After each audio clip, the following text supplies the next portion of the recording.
హైదరాబాద్ లో కన్సల్టేషన్ మరియు 3,500 రూపాయల colour Doppler test Avis hospitals లో ఉచితంగా పొందండి.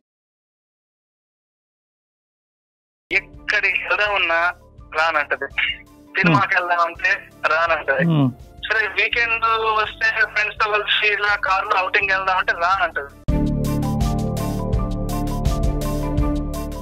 ఇల్లంతా దేవుడి పట్టాలు, ఇల్లంతా పూలు పురస్కారాలు, ప్రస్తుతమానం ఇంట్లో తోపాలు, ఇదే పని మేడం. జుట్టు సాంప్రదాయకంగా జడేసుకొని పూలు పెట్టుకున్నా కూడా ఆయన నచ్చట్లేదండి. చిన్న చిన్న ఫ్రాక్లు వేసుకోమంటారు. మూడు మల్లెపూలు తెచ్చి పెట్టుకోమంటే తీసుకొని వెళ్ళి దేవుడి పటాలకు వేస్తే ఏంటి సార్ మొగడన్నా కూడా ఎందుకు పూలు తెస్తారు అది కూడా చెప్పాలి సార్. నేను అలా ఉండలేను సార్, అతనికి ఇష్టంగా అయితే నేను ఉండలేను సార్. నా ఇష్టాన్ని మానుకొని నా ఇష్టాన్ని అసలు గౌరవించట్లేదు. నాకు పొడుగానే జుట్టు ఉంటుందండి, నేను ఇద్దరిలో పడుకునేటప్పుడు కూడా నా జుట్టు కట్ చేసిందండి. ఇంటికి ఆయన బీర్ తెచ్చుకుంటారు వేసుకుంటారండి. ఈ మధ్యన ఏదో వచ్చిందంట బ్రేజర్ అంట, తెచ్చిన అంటారండి. నా సంపాదన తగ్గట్టుగా నేను ఉన్నాను, నా సంపాదన తగ్గ లైఫ్ స్టైల్ నేను ఉన్నాను. అరే నువ్వు కూడా ఉందని చెప్తున్నాను తనకి. వంశీ, మీకు అది కొత్త కాదు, మీకున్న లైఫ్ స్టైల్ కి అది సో కామన్. కానీ ఆ అమ్మాయికి కొత్త కదా, తన వైపు నుంచి ఆలోచించండి. ఎక్కడో ఉన్నటువంటి అమ్మాయిని తీసుకొచ్చి పక్కన కూర్చోపెట్టి ఆదివారం అయింది, ఆడెవడో బీర్ తాగుతున్నాడు, వాడి పిల్లం బీర్ తాగుతుంది కాబట్టి నువ్వు తాగంటే అది ఏంటండి? అది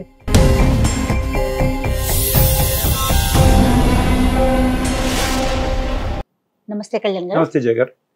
కళ్యాణ్ గారు, రాత్రి ఒక మెయిల్ చూసానండి, వంశీ అనేసి మెయిల్ చేశాడు. వైఫ్ అండ్ హస్బెండ్ మీద మధ్యలో ఒక చిన్న ఇష్యూ, అంటే ఒకరి మనస్తత్వాలు ఒకరికి కలవట్లేదు, అతను పెట్టాడు అనమాట విషయం అతని వైపు నుంచి. సో మీతో మాట్లాడిస్తానని చెప్పాను, మరొకసారి కాల్ చేయమంటారా? నాకు అనిపించిందండి ఇతనితో మాట్లాడినాక, ఇప్పుడు డిఫరెంట్ ప్లేసెస్ లో పెరిగి ఒక కొన్ని సంవత్సరాలు ఒక దగ్గర నుంచి వచ్చి ఇద్దరు కలిసి ప్రయాణం చేయాలి.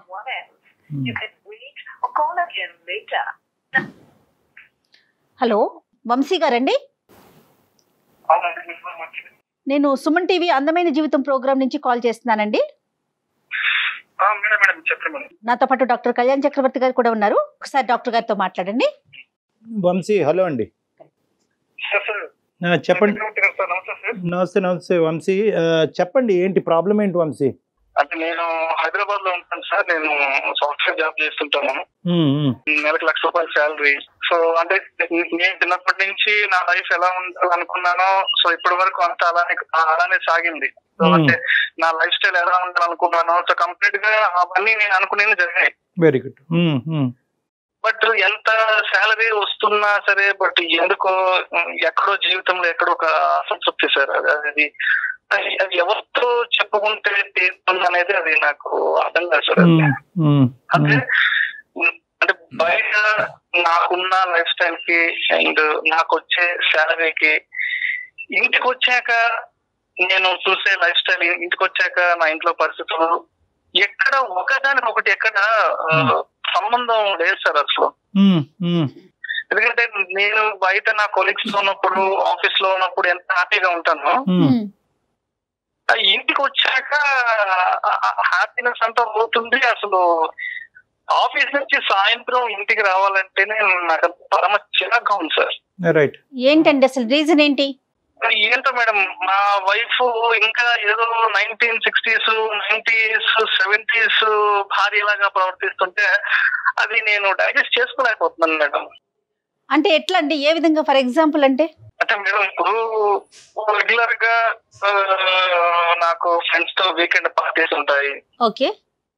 ఫ్రెండ్స్ తో సరదాగా అట్లా అవుటింగ్ వెళ్ళాలంటుంది నాకు. వీకెండ్ వస్తే ఫ్రెండ్స్ తో కూర్చొని టైం స్పెండ్ చేయాలంటది, సినిమాకి వెళ్ళాలంటది. బట్ వీటన్నింటికి నా భార్యని వెంట పెట్టుకొని వెళ్ళి ఎంజాయ్ చేసే అదృష్టం నాకు లేదు మేడం. బయట నేను ఎంత సంతోషంగా ఉంటానో ఇంటికి వచ్చేటప్పటికి నేను అంత నీరు గారిపోతాను. భార్యను తీసుకొని ఓ సినిమాకి వెళ్దామంటే కుదరదు, భార్య తీసుకొని ఫ్రెండ్స్ తో ఈవినింగ్ ఏ పబ్కో పార్టీకో వెళ్దామంటే కుదరదు. మనస్తత్వం సెకండరీ అనుకుంటే ఫస్ట్ ఏంటంటే తను కట్టుబట్టు, తను ఆ చీర, ఇంట్లో దుస్తమానం, పూజలు, పురస్కారాలు, ధూపదీప నైవేద్యాలు, ఏదో అది ఇల్లంతా ఏదో పూజా మఠం లేకపోతే ఏదో అదేదో ఒక ఆధ్యాత్మిక కేంద్రం లాగా ఉంటది. కానీ మా ఇంటికి వస్తే ఇంటికి వచ్చామన్న ఫీలింగ్ ఎక్కడ కలగదు. సాయంత్రం ఆఫీస్ నుంచి వస్తే ఇల్లంతా దేవుడి పటాలు, ఇల్లంతా పూలు, పురస్కారాలు, దుస్తమానం, ఇంట్లో ధూపం, ఇదే పని మేడం. అంటే ఈ కట్టుబట్టు అనేది ఈ అమ్మాయి పుట్టించుకున్నటువంటిది కాదు కదా. ఆబ్వియస్లీ ఏంటంటే ఆ కుటుంబ పరంగా వచ్చేటటువంటిది కదా. మరి మీరు పెళ్లి చేసుకునే ముందు ఆ కుటుంబం యొక్క సాంప్రదాయాలు, పట్టింపులు, తర్వాత ఈ పూజకి సంబంధించినటువంటి రిలీజియస్ ఆస్పెక్ట్స్ గురించి ఎటువంటి ఇన్ఫర్మేషన్ లేదా మీ దగ్గర? తెలుసుకున్నాం కానీ అంటే ఇప్పుడు అవన్నీ ఉంటే మంచిదే, సాంప్రదాయమైన కుటుంబం అయ్యుండొచ్చు, అవన్నీ ఎవరు కాదంటారు. అంతేగాని పొద్దుస్తూ దేవుడి పూజలు, పురస్కారాలు, నేను ఇంట్లో అట్లా చేస్తాను, శుక్రవారానికి గుడికి వెళ్తాను, మంగళవారానికి గుడికి వెళ్తాను, లేదంటే వారానికి 4-5 రోజులు ఇంట్లో ఉపవాసం ఉంటామంటే అది కుదరదు కదా సార్ ఈ రోజుల్లో. అట్లా ఉండడం ఎవరి కాదు సార్. అదేనండి, కొద్దిగా ఎక్స్ట్రీమ్ లెవెల్లో ఉంది అని అంటారు మీరు. వంశీ, ఇప్పుడు ఇది ఓన్లీ పూజలు చేయటం అంశం వరకేనా, లేదంటే ఇంకా ఏదైనా ఆస్పెక్ట్స్ లో మీ ఇద్దరి మధ్యన డిఫరెన్సెస్ ఉన్నాయా ఇంకా ఏరియాస్ లో? ఎక్కడికి వెళ్దా ఉన్నా రానంటది, సినిమాకి వెళ్దామంటే రానంటది, సాయంత్రం ఫ్రెండ్స్ తో కలిసి పబ్కి వెళ్దామంటే రానంటది, సరే వీకెండ్ వస్తే ఫ్రెండ్స్ తో కలిసి ఇలా కార్లో అవుటింగ్ వెళ్దామంటే రానంటది. మీ వైపు నుంచి ఏం ఎక్స్పెక్ట్ చేస్తారు? మీ దగ్గర నుంచి ఎక్స్పెక్టేషన్ ఏంటండి ఆవిడ? నా దగ్గర నుంచి తన ఎక్స్పెక్టేషన్స్ అంటే ఏం పెద్దగా ఏం ఉండవు. ఎక్స్పెక్టేషన్స్ మీ సైడ్ నుంచి ఏం లేవు, కానీ తను అలా పూజలు చేసుకుంటూ ఉంటది. ఆ పూజా కార్యక్రమాలు వాటన్నిటికి మీరు అంతరాయం కలిగించకూడదు, మీరేమి ఇంటర్వ్యూ అవ్వకూడదు. ఏదో పూజ పొద్దున 10 నిమిషాలు, ఒక అరగంట, సాయంత్రం 10 నిమిషాలు, అంతేగాని పొద్దున్న పూజలు చేసుకుంటాను, రోజంతా గుడికి వెళ్తాను, లేదంటే ఎప్పుడెప్పుడు పండుగలు పబ్బులు వస్తే ఉపవాసం ఉంటాము, ఇది కాదు మేడం. ఇంతకు మించిన లైఫ్ బయట ఉంది మేడం. నేను అదే చెప్తాను ఇంటికి రాకనే, ఇంతకు మించిన లైఫ్ బయట ఉంది. అదే ₹1,00,000 జీతం వస్తుంది, సరదాగా సినిమాకి వెళ్తామంటే అర్థం చేసుకో మేడం. ₹1,00,000 జీతం వస్తుంది, సరదాగా వీకెండ్ ఫ్రెండ్స్ బయటకు అదేమంటే సరదాలు సంతోషాలు ఉంటాయి కాబట్టి అది అంటే సాంప్రదాయం పట్టింపు అనేది చదువుకున్నారా తనండి? మేడం తను డిగ్రీ వరకు చదువుకున్నారు మేడం. ఏ ఉద్యోగానికో చేసుకోవటానికి పంపించేస్తే ఇది ఉండదేమో కదా, ఇవన్నీ కొంచెం ఏమన్నా మార్పు వస్తుందేమో. ఉద్యోగం ఆఫీస్కి వెళ్ళి వర్క్ చేసేంత అలాంటి మనస్తత్వం కూడా కాదు. ఏదో ఇంట్లో ఉన్నాము, నా ఫ్రెండ్స్ వాళ్ళు కూడా వాళ్ళ భార్యతో పెట్టుకొస్తారు, వాళ్ళు కూడా పార్టీలకి వెళ్తారు. బట్ నాకు తనని తీసుకెళ్లి అలాంటి అవకాశం అదృష్టం లేదు మేడం. ఒకసారి మీరు కూడా తనతో ఏదైనా మాట్లాడితే భర్తగా నేనేం కోరుకుంటున్నాను అనేది ఒకసారి మీరు కూడా తనకి ఏదైనా ఎక్స్ప్లెయిన్ చేయగలరని నేను అనుకుంటున్నాను. ఒకసారి అమ్మాయితో మాట్లాడదాం. అమ్మాయితో ఒకసారి మాట్లాడచ్చా వంశీ, అవకాశం ఉందా? ఒకసారి నాకు ఫోన్ ఇస్తాను సార్. ఇవ్వండి. ఒకసారి డాక్టర్ గారు మాట్లాడతారు, ఒకసారి మాట్లాడు. అంటే నాకు తెలిసిన డాక్టర్ గారు ఉన్నారు, ఒకసారి మీతో మాట్లాడుతా అన్నారు, ఒకసారి మాట్లాడు.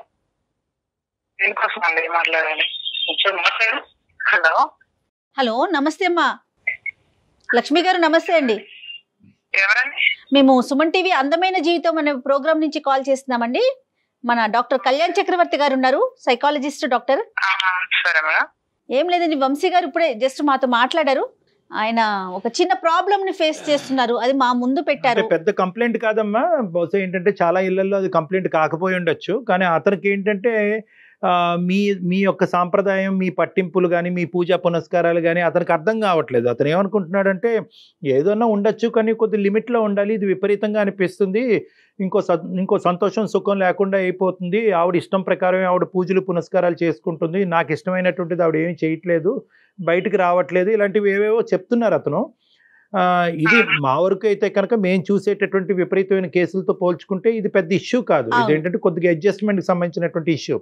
మీరేమనుకుంటున్నారమ్మా, ఇది పెద్ద ఇష్యూవా, చిన్న ఇష్యూవా, మార్పు రాగలదా, కష్టమా? ఇది పెద్ద ఇష్యూ చిన్న విషయం అంటే మాది శ్రీకాకుళం అండి. మా అమ్మ నాన్న వాళ్ళు వ్యవసాయం చేస్తారు. అమ్మా మేము చాలా రోజుల నుంచి పెద్దవాళ్ళ దగ్గర నుంచి నేర్చుకున్నా పూజలు పునస్కారాలు చేసుకోవడం. ఎక్కువ పర్సెంటేజ్ ఆఫ్ ద టైం పూజ చేస్తూ ఉంటారా మీ ఇంట్లో? నాకు చిన్నప్పటి నుంచి ఇష్టం అండి, నేను పూజలు చేసుకోవడం నాకు ఇష్టం. రైట్ రైట్ ఓకే, తప్పలేదు. ఉపవాసాలు ఉండడం, పూజలు చేసుకోవడం, దేవుడిని మంచిగా అలంకరించుకోవడం, ఇంట్లో అన్ని ఎక్కడైనా నీట్ గా చేసుకుని శుభ్రంగా చేసుకోవడం, ఇల్లు పూజలు ఇలా ఉండడానికి ఇష్టం. ఈయనకు నచ్చట్లేదు అనేసి అంటే చిన్నప్పటి నుంచి నాకు అలవాటు అయ్యి మా అమ్మ నాన్న వాళ్ళు మా అమ్మ వాళ్ళు అంతా నాకు నేర్పించింది. కుటుంబం అదే వాతావరణంలో పెరిగారు, అదే చూసారు మీరు, అలాగే ఉండాలి అని అనుకుంటున్నా. దీనికి అందులో నచ్చట్లేదండి, మరి ఏం ఉండడం నచ్చట్లేదండి. అదొకటి నచ్చట్లేదు. ఇంకా ఏం నచ్చట్లేదమ్మా అతనికి? మీ ఇద్దరి మధ్యన నచ్చినటువంటి అంశాలు ఏమున్నాయి? ఇంకా ఏ అంశాల్లో మారమంటారు అతను మిమ్మల్ని? నేను పూజలు చేయకూడదు, రైట్. వీకెండ్ అయితే ఆయనతో బయటకు వెళ్ళాలి, రైట్. ఓకే. పబ్బులకు వెళ్ళాలి. పబ్బులకా? ఆయన సాఫ్ట్వేర్ కదా, ఆయన అలాగే ఆలోచిస్తున్నారు. అదే సరేలేండి, పబ్లిక్ వెళ్ళాలి. ఇంకా అమ్మా ఇంకా ఇంకా ఏం తీసుకెళ్తానంటారు, సారీ వద్దంటారు, చిన్న చిన్న ఫ్రాక్లు వేసుకోమంటారు, చిన్న చిన్న చెడ్డీ వేసుకోమంటారు. ఇది ఏం పద్ధతి అండి? జీన్స్ వేసుకోమంటారు, టీ షర్ట్స్ వేసుకోమంటారు. మా ఊరు సైడ్, మాది శ్రీకాకుళం అంటే పల్లెటూరు అండి. పల్లెటూరు నుంచి వచ్చిన అమ్మాయి హైదరాబాద్ లో ఉండి ఇలా జీన్స్ వేసుకొని టీ షర్ట్స్ వేసుకొని ఇలా బయటకు వెళ్తే అదేం పద్ధతి అండి? ఇక్కడ పద్ధతులు నాకు నచ్చట్లేదండి, నాకు నచ్చకూడదు. నేను ఆయనతో ఎలా ఉండగలను? అలా కాదులేమ్మా, ఎలా అతను ఏం ఉండకూడదని అనుకోవట్లేదులేండి, కానీ మీతో అంతవరకు రాలేదు సమస్య. అతను ఉండాలని అనుకుంటున్నాడు, చిన్న చిన్న మార్పులు చేసుకోవటమేనండి, ఉండాలి ఉండకపోవటాలు కాదు. సాంప్రదాయకంగా జడేసుకొని పూలు పెట్టుకున్నా కూడా ఆయన నచ్చట్లేదండి. హెయిర్ స్టైల్ మార్చాలంట, హెయిర్ కట్ చేసుకోవాలంట, ఇవన్నీ చెప్పారమ్మా. కానీ పోనీ అతను పెట్టినటువంటి థ్రెషోల్డ్ వరకు కాకపోయినా కూడా కొంతవరకైనా మీలో ఏమైనా మార్పు చూసారా? అంటే మీ తల్లిదండ్రులకు అది ఇష్టం కాబట్టి, ఆ కట్టు బుట్టు ఆ వ్యవహార శైలిని ఇష్టం కాబట్టి అదేంటంటే మీకు నార్మల్గా అనిపించవచ్చు, కానీ అతనికి విపరీతంగా అనిపిస్తుంది. తప్పు కాదమ్మా. ఇప్పుడు మీ ప్రయాణం అనేటటువంటిది ఇప్పుడు ఏదైతే భాగం మొదలైందో మీ జీవితంలో మీ భర్తకు సంబంధించి నేను దేవుడిని నమ్ముకుంటూ నేను పూజలు చేస్తూ నేను ఇలా ఉంటున్నాను కాబట్టి ఆయన ఇంత శాలరీతో మీ భర్త గారు కూడా, అతనికి కూడా దైవం అంటే నమ్మకం ఉంది, అతను కూడా రిలీజియస్ పర్సనే. కానీ ఏంటంటున్నాడు అంటే కనుక ఏదైనా దేనికన్నా ఒక లిమిట్ ఉంటుంది కదా. అన్ని పనులు పక్కన పెట్టి అవతల వాళ్ళ ఇష్టాలు తెలుసుకోకుండా పగలనక రాత్రి అనక బయటికి రాకుండా ఇంట్లోనే ఉంటూ దీపార్థం ఆయనకు నచ్చినట్లే ఉంటున్నా. అంటే నేను చీర కట్టుకోవడం ఆయనకి ఇష్టం లేదు, నేను పూజలు చేయడం ఆయనకి ఇష్టం లేదు. నేను ఆయనకు బాగానే చూసుకుంటాను, ఏం కావాలో. అంటే చూసుకోవడంలో ఎక్కడెక్కడ సమస్య ఉన్నట్టు చెప్పట్లేదు, కానీ అంటే పూజలు ఇవన్నీ కూడా చాలా విపరీత ధోరణులకు వెళ్ళిపోతుంది, నేను వెళ్ళే కల్చర్కి అది సూట్ కావట్లేదు అనేది ఆయన వైపు నుంచి చెప్తున్నారండి లక్ష్మి గారు. విపరీతం అంటే చిన్నప్పటి నుంచి నాకు అలవాటు మేడం. అదే ఇప్పుడు మనం ఒకటి లక్ష్మి గారు, ధనలక్ష్మి గారు, మనం ఏంటంటే మేము అందరం కూడా we are also god fearing individuals. మీ అందరం కూడా రిలీజియస్సే, మేము అందరం దేవుడిని నమ్ముకుంటాం. అతను కూడా అతను ఏమి ఇప్పుడు అన్ని పూర్తి స్థాయిలో మానేసి పూజలు మానేసి పునస్కారాలు మానేసేమనేటటువంటి ఉద్దేశంతో అతను ఏం చెప్పట్లేదు. అతను చెప్తున్నారు ఏంటంటే దేనికన్నా ఒక కంట్రోల్ అన్నది ఉండాలి. ఎందుకంటే అతను వెళ్ళి ఉండేటటువంటి వాతావరణం డిఫరెంట్, అది మీరు కూడా అర్థం చేసుకోవాలి. మిమ్మల్ని ఎవరు కూడా పూజలు చెప్పండి అమ్మా, పర్వాలేదు చెప్పండి. చాలా బాగా అనిపిస్తుంది విషయం. నేను ఇప్పటి వరకు ఎవరికి చెప్పుకోలేదు, తల్లిదండ్రులు కూడా నేను చెప్పుకోలేను, మా ఫ్రెండ్స్ కూడా. ఈయన నాకు చూడడానికి వచ్చినప్పుడు హైదరాబాద్ అబ్బాయి ఒక సాఫ్ట్వేర్ చేస్తున్నారు, నెలకు ₹1,00,000 శాలరీ వస్తుంది అని మా అమ్మ నాన్న కూడా ఈ అబ్బాయి మంచివాడని ఎవరికి ఎంక్వైరీ కూడా చేయకుండా పెళ్లి చేశారు. అప్పుడు కూడా మా అమ్మ నాన్నకు నచ్చితేనే నేను చేసుకున్నానండి, నా ఇష్ట ప్రకారం కూడా నేను చేసుకోలేదండి. అలాంటిది ఎంత ఇష్టంగా చేసుకుని ఆయన ఇక్కడికి వచ్చిన తర్వాత నువ్వు అలా ఉండు ఇలా ఉండు అంటే మా అమ్మ నాన్నకి మా ఫ్రెండ్స్ కి ఎవరికి చెప్పుకోలేదండి. అందరూ మా అమ్మాయి హైదరాబాద్ లో ఉంది, హ్యాపీగా ఉంది అనుకుంటున్నారు, కానీ నేను ఎప్పుడు హ్యాపీగా ఉండలేదండి దీంతో. ఎక్కడో చోట అతను ఒక ఎక్కడో చోట ఒక ఫ్లెక్సిబిలిటీ అనేది ఉండాలి. మీరు నాకు బాధ కలిగిన విషయం ఏంటంటే నాకు పొడుగాటి జుట్టు ఉంటదండి. అమ్మా ఇద్దట్లో పడుకునేటప్పుడు కూడా నా జుట్టు కట్ చేసిందండి. అమ్మా అదే ఇలా కూడా ఉంటానండి. లేదు అది తప్పమ్మా, అది అరాచకం. అదేంటది? అది ఇష్టంగా మార్చుకోవాలి అంటారు కదా, నేను ఆయన ఇష్టాన్ని గౌరవిస్తానండి. నా ఇష్టాన్ని అలా చేయొచ్చా చెప్పండి? ఏమయ్యా ఉన్నావు అక్కడ? వంశీ స్పీకర్ పెట్టమ్మా, మాట్లాడదాం అతనితో కూడా. వంశీ సార్ చెప్పండి సార్. ఏంటయ్యా హెయిర్ కటింగ్ ఏంటయ్యా? అంటే మీరు పడుకున్నప్పుడు మీకు గుండు గీస్తుంది, ఓకేనా?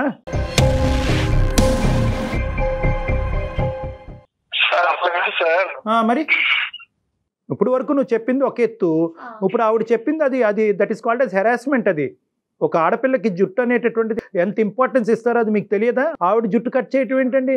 సార్ డాక్టర్ గారు నేను ఒక విషయం చెప్తాను సార్. నాకు మరీ అంత ట్రెడిషనల్ గా ఉండడం ఇష్టం లేదు సార్. నేను చాలా సార్లు చెప్పాను, బయట పార్లర్కి వెళ్ళి ఏదైనా హెయిర్ పోనీటైల్ లాగా చేయించుకో, కొంచెం చూడడానికి బాగుంటది, అంత పెద్ద జడేసుకొని బయటకు వెళ్తే కూడా అందరినీ జగన్ చూస్తున్నారు, నాకు కొంచెం అది కూడా ఇబ్బంది కదా సార్. తన ఇష్టపూర్వకంగా ఏదైనా తన బాడీలో చేంజెస్ చేసుకోవాలంటే తను చేంజెస్ చేసుకోవచ్చు, కానీ తన బాడీకి సంబంధించినటువంటి ఒక అంశాన్ని మీరు ముట్టుకునే హక్కు మీకు లేదు. బయటకు వెళ్ళినప్పుడు జనాలు ఎగదిగా చూస్తే ఇబ్బంది పడేది నేనే కదా సార్. ఏమండి మీరు ఏ అమ్మాయిని అయితే చూసారో, ఏ అమ్మాయి అయితే మీ పెళ్లి చూపుల్లో నచ్చిందో ఆ అమ్మాయినే ఈరోజు చేసుకున్నారు. ఆ రోజు ఆ అమ్మాయి ఇంకో విధంగా ఉండి ఈరోజు ఇంకో విధంగా లేదు. ఆ అమ్మాయి కట్టు బొట్టు వ్యవహారం పద్ధతులు కుటుంబపరమైనటువంటి అంశాలు అన్నీ అప్పుడు ఇప్పుడు ఒక్కటే.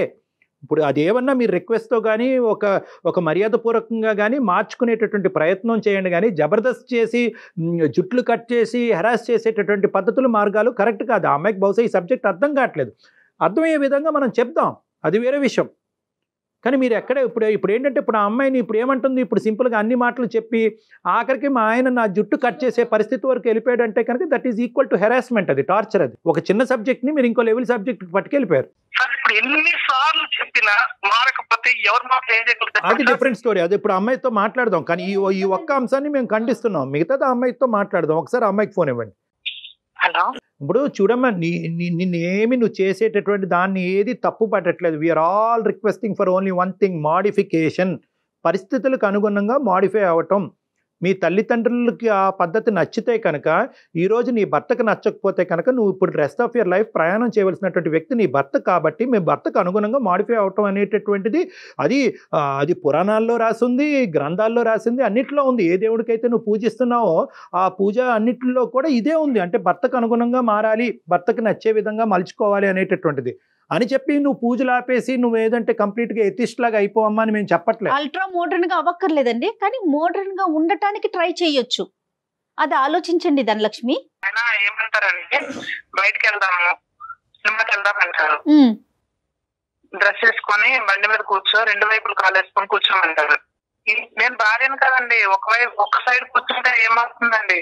అంటే భార్యలు ఇట్లా కూర్చోవాలి లేకపోతే పరాయి వాళ్ళు అలా ఏం ఉండదమ్మా, మన కంఫర్ట్ ని బట్టి కదా. అది బండి మీద మీ కంఫర్ట్ అంతే. మీరు కూర్చోవటం అనేటటువంటిది మీరు సిగ్గుపడుతున్నారే అనుకోండి, మీరు ఏవైతే ఏ ఏరియాస్ అయితే మీరు ఖచ్చితంగా మారలేరో ఆ ఏరియాస్ గురించి బలంగా మాట్లాడండి. వాటిని అది కరెక్ట్ కాదంటే కనుక కరెక్ట్ కాదని చెప్పండి. జుట్టు కట్ చేసుకోవటం, పోనీటైల్ వేసుకోవటం, ఇలాగ చిన్న చిన్న నిక్కర్స్ లాంటివి వేసుకోవటం, అలాంటివి వేసుకోవటం మీకు నచ్చకపోతే చెప్పండి. కానీ ఏ ఏరియాస్ అయితే మారగలరో ఫస్ట్ అవి చూపెట్టగలిగితే కనుక మిగతా అంశాల్లో అతను ప్రెషర్ పెట్టడానికి అవకాశం ఉండదు. అతను కాంప్రమైజ్ అవుతాడు. అతను మీరేంటంటే ఏ టు జెడ్ అన్ని, అతను ఏ రిక్వెస్ట్ చేసినా ఏ టు జెడ్ అవే నా వల్ల అవ్వదు, నేను చిన్నప్పటి నుంచి ఇదే వాతావరణంలో పెరిగాను కాబట్టి అలాగే ఉంటాను, నువ్వు అడ్జస్ట్ అవుతే అడ్జస్ట్ అవ్వు, లేదంటే కనుక ఎలా అవుతుందంటే ఇది చిలికి గాలివాన్లాగా అయ్యి అతనికి తోచక అతను బుర్రపాడి నీ జుట్టు కట్ చేసేస్తున్నాడు. కానీ ఎంతవరకు మీరు మాడిఫై చేయగలరు ఇష్యూని? మీరు పూజా కార్యక్రమం ఎంత ఇంపార్టెంటో నీ భర్తకు తగినట్టుగా ఉండటం అన్నది కూడా అంతే ఇంపార్టెంట్.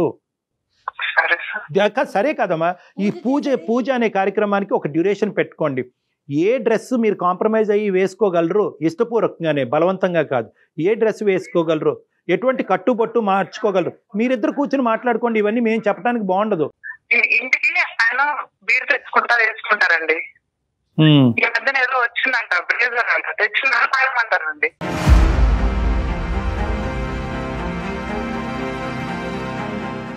నేను పూజలు పునస్కారాలు చేసి ఇంట్లో సాంప్రదాయమైన కుటుంబం నుంచి వచ్చిందండి. నేను అలా చేస్తానండి.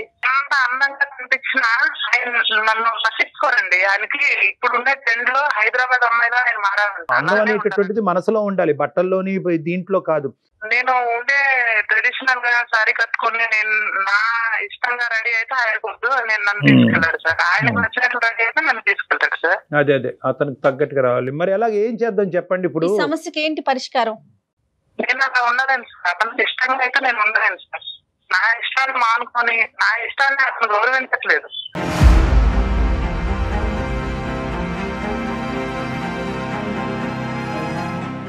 ఇక్కడ మేము అనేది ఏంటంటే కనుక కొద్దిగా అడ్జస్ట్ అవ్వమంటున్నాం, సిచ్యువేషన్కి అనుగుణంగా మీ భర్తకు తగ్గట్టుగా అడ్జస్ట్ అవ్వమంటున్నాం.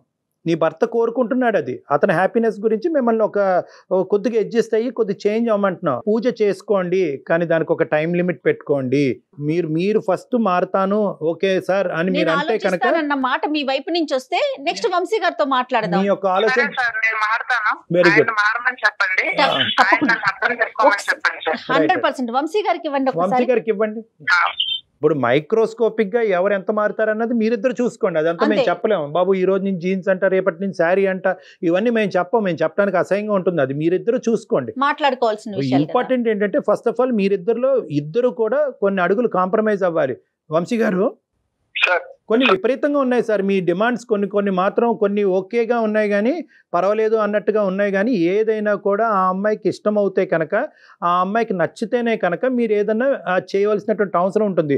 ఆ ఎక్కడో ఉన్నటువంటి అమ్మాయిని తీసుకొచ్చి పక్కన కూర్చోపెట్టి ఆదివారం అయింది ఆడెవడో బీరు తాగుతున్నాడు, వాడి పిల్లం బీరు తాగుతుంది కాబట్టి నువ్వు తాగంటే అది ఏంటండి? అది ఏమన్నా అర్థం ఉందండి? అది అది మీకండి వంశీ, మీకు అది కొత్త కాదు. మీకున్న లైఫ్ స్టైల్ కి అది సో కామన్, కానీ ఆ అమ్మాయికి కొత్త కదా. తన వైపు నుంచి ఆలోచించండి. మేడం ఒక్క నిమిషం మేడం, నేను ఒక్క మాట చెప్తాను వినండి. కొత్త కాదండి, తప్పు ఆవిడకి తప్పదు. సార్ ఒక నిమిషం వినండి, చెప్పండి. ఇప్పుడు బయట సోషల్ లైఫ్ ఎలా ఉందో దానికి తగ్గట్టుగా నేను ఉన్నాను. మీరున్నారు, నా సంపాదన తగ్గట్టుగా నేను ఉన్నాను. నా సంపాదన తగ్గ లైఫ్ స్టైల్ నేను ఉన్నాను. అరే నువ్వు కూడా ఉందని చెప్తున్నాను తనకి. ఏమంటే చెప్పటం ఈజీ అండి, చేయటం కష్టం. ఆ అమ్మాయి పుట్టెరుగు ఒక వాతావరణంలో పెరిగింది. ఇప్పుడు సడన్ గా మీరు తీసుకొచ్చి ఈ వాతావరణంలోకి నువ్వు మారిపో అంటే కనుక అది చీర మార్చుకోవటమా, డ్రెస్ చేంజ్ చేసుకోవటం అంత ఈజీయా? కాదు కదా. ఆ అమ్మాయికి అది స్లోగా అలవాటు అవ్వాలి. ఒక మెట్టు ఎక్కనటువంటి అమ్మాయిని మీరు 10 మెట్లు ఎక్కిన తర్వాత ఇక్కడ కూర్చో బీరు తాగంటే అది ఎక్కడి వరకు కరెక్ట్? పెళ్ళై 5-6 సంవత్సరాలు అవుతుంది, ఇంకా ఎంత సమయం పడుతుంది నాకు నచ్చిన విధంగా? వంశీ 5 సంవత్సరాలు పట్టచ్చు, 10 సంవత్సరాలు పట్టచ్చు. అది వ్యక్తిత్వం బట్టి, మీ ఇద్దరిలో మధ్యన ఉండే ఓపిక బట్టి, అండర్స్టాండింగ్ బట్టి ఆధారపడి ఉంటుంది. మీరేమొచ్చి ఫౌండేషన్ వేయకుండా బిల్డింగ్ కట్టాలని అనుకుంటున్నారు. ఆ అమ్మాయికి బేసిక్ థింగ్స్లోనే ఒక ఆలోచన శైలిలో మార్పు రాలేదు. అలాంటిది ఆ అమ్మాయిని కూర్చోపెట్టి నువ్వు బీరు తాగాలి, నువ్వు జుట్టు కట్ చేసుకోకపోతే నేనే కట్ చేస్తాను, ఇవన్నీ కరెక్ట్ కాదు. ఇవన్నీ ఏంటంటే మరీ ఆ అమ్మాయి ఒక ప్రైవేట్ లైఫ్లోకి మీరు అతిగా ఎంక్రోచ్ అవుతున్నట్టు అయ్యింది. ఆ అమ్మాయికి ఇప్పుడు దాకా మేము మాట్లాడాం, ఎంతో కొంత అర్థమైంది ఆ అమ్మాయికి. నేనే దిగొస్తానండి, కొంత దూరం దిగొస్తాను, అతని ఈ విపరీతమైనటువంటి చేష్టలు కూడా ఆపుకోమనండి, నన్ను హెరాస్ చేయొద్దనండి, ఏదైనా మార్పు వస్తే కనుక నా ఇష్టపూర్వకంగా మారాలి కానీ అతను నన్ను కష్టపెట్టి తెచ్చేటటువంటి మార్పు నేను అప్రిషియేట్ చేయను, అలా అయితే కష్టం అండి అనేటటువంటి మాట కూడా ఆవిడ అంటుంది. సో ఆవిడ ఇప్పుడు రెడీ అయింది కానీ మీరు మరీ ఎక్స్ట్రీమ్ పొజిషన్స్కి వెళ్ళకండి. Slow and steady will win the race. ఒక్కొక్క మెట్టు ఎక్కాలి, అండర్స్టాండింగ్తో ఎక్కాలి. జబర్దస్త్ చేసో లేదంటే దౌర్జన్యం చేసేటటువంటి తీరు కరెక్ట్ కాదు. ఒక విషయం చెప్తుంది, అర్థం చేసుకోండి. అర్థమవుతుంది. సరదాగా ఆఫీస్ నుంచి వస్తూ 2 మల్లెపూలు తెచ్చి పెట్టుకోమంటే తీసుకొని వెళ్ళి దేవుడి పటాలకు వేస్తే ఏంటి సార్?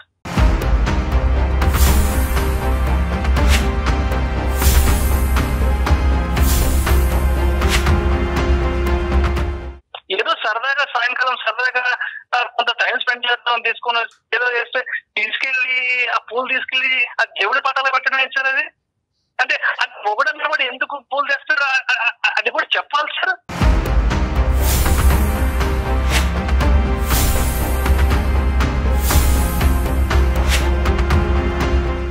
లేదు మాకు అర్థమైందిలేండి, మీ యొక్క కన్సర్న్ మాకు అర్థమైంది. అంటే వంశీ, నేను ఇక్కడ ఏంటంటే ఇలా ఇండివిజువల్గా ఒక్కొక్క ఇష్యూ గురించి మాట్లాడటం గురించి కాదు, ఓవరాల్గా మనం మాట్లాడుకుందాం.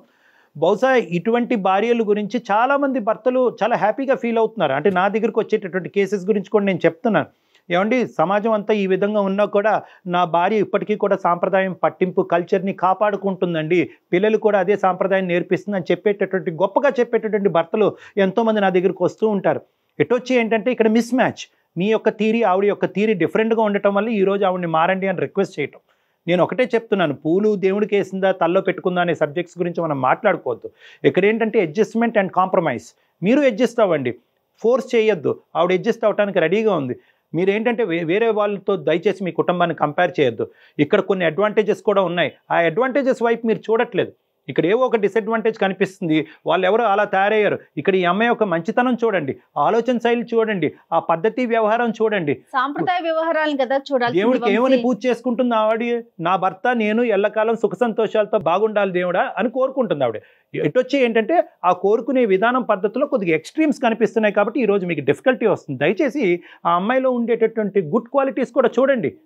మీరు బయట వాళ్ళు ఎవరినో చూసుకుని వాళ్ళ వారాంతం వాళ్ళు పబ్కి వెళ్తారు, క్లబ్కి వెళ్తారు కాబట్టి ఇప్పుడు పబ్కి క్లబ్కి రావట్లేదు కాబట్టి అది గొప్ప జీవితం, ఇది వేస్ట్ జీవితం అనేటటువంటి కాన్సెప్ట్ మీ బ్రెయిన్లో తీసేసేయండి. ఒకసారి నా వైపు కూడా ఏదైనా మిస్టేక్స్ ఉంటే ఒకసారి నేను కూడా మార్పులు అడ్జస్ట్మెంట్ అండి, అడ్జస్ట్మెంట్. మీరిద్దరూ సానుకూలమైనటువంటి వాతావరణంలో నవ్వుతూ ఎవరు ఎంత కాంట్రిబ్యూట్ చేస్తారు, నువ్వు ఇది చేయి ఇచ్చే అన్నది కాదు, మీరు ఏం కాంట్రిబ్యూట్ చేస్తారని చెప్పండి, తన ఏం కాంట్రిబ్యూట్ చేస్తుంది అన్నది తన చెప్తుంది. ఒక 6 నెలల పాటు ట్రై చేసి చూడండి. అప్పటికీ కూడా మీ ఇద్దరి మధ్యన డిఫరెన్సెస్ ఉంటే కనుక మీరిద్దరు నా దగ్గరికి రండి, మనం అందరం కూర్చుని మాట్లాడుకుందాం.